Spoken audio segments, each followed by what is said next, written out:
Yeah.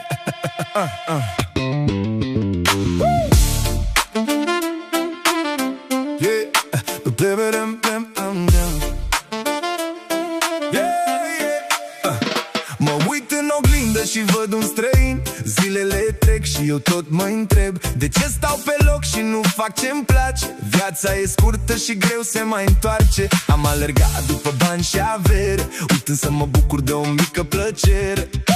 Trece viața repede, nu așteaptă, nu o lua mereu pe calea cea dreaptă. Dacă nu trăiești cât ești pe pământ, o să-ți pară rău de tot ce ai vrut.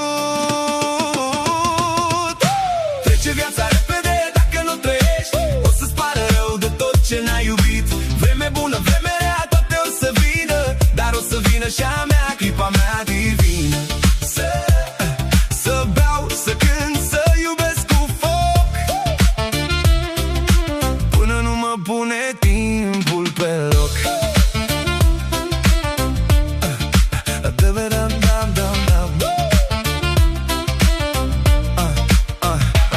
Am ridicat ziduri în jurul meu și am uitat să spun te iubesc mereu.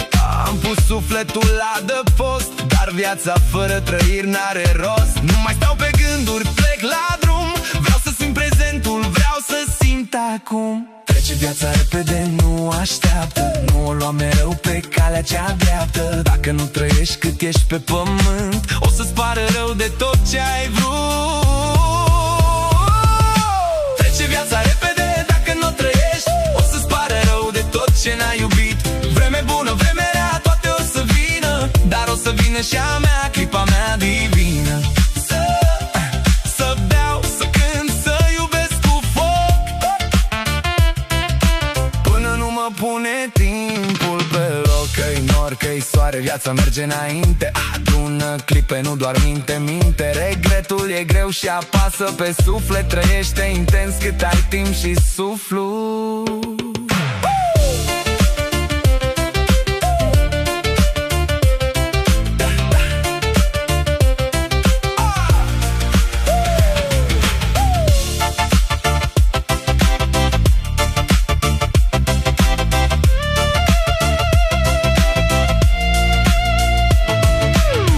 Viața repede, dacă nu trăiești, o să-ți pară rău de tot ce n-ai iubit. Vreme bună, vreme rea, toate or să vină, dar o să vină și a mea, clipa mea divină. Să beau, să beau, să cânt, să iubesc cu foc, până nu mă pune timpul pe loc. Vreme bună, vreme rea, o să vină clipa mea, nu o lăsa să treacă.